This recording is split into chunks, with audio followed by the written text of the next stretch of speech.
Is it right that the public should subsidise alcohol and food for those who receive top wages and are allowed to have a second job? Is it right that alcohol, which is a mind-altering drug, should be allowed in places where very serious decisions have to be decided and voted upon?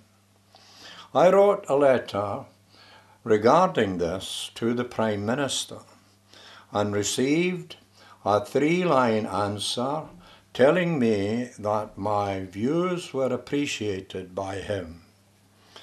I sent a similar letter to the Scottish Parliament and received a full-page explanation from Nicola Sturgeon and signed by her, and told me my MSP would explain further. He told me they were allowed a drink with their lunch, but the bars were closed until after the day's business.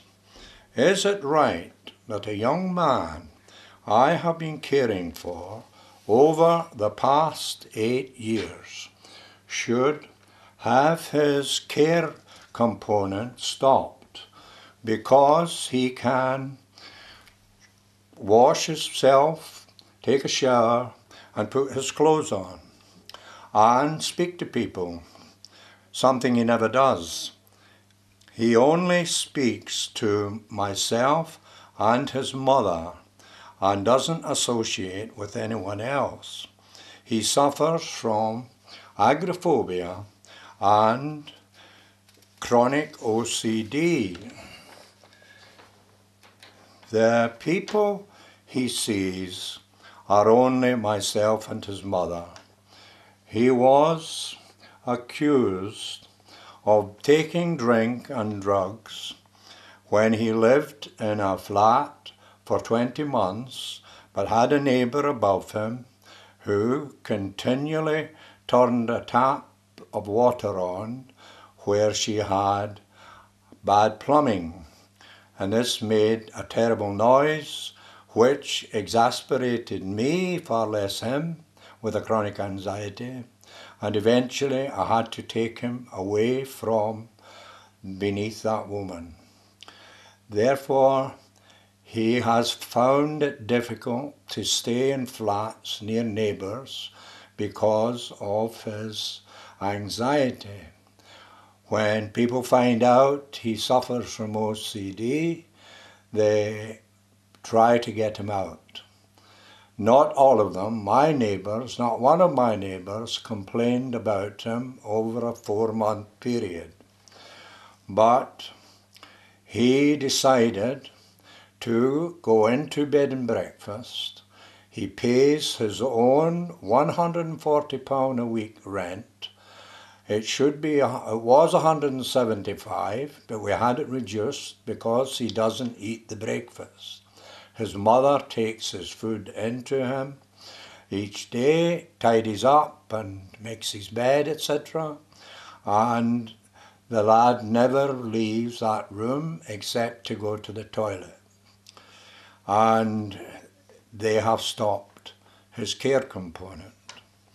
I have never claimed carer's allowance over 8 years, and at the early stages of my assisting him, he received £47.50 a week.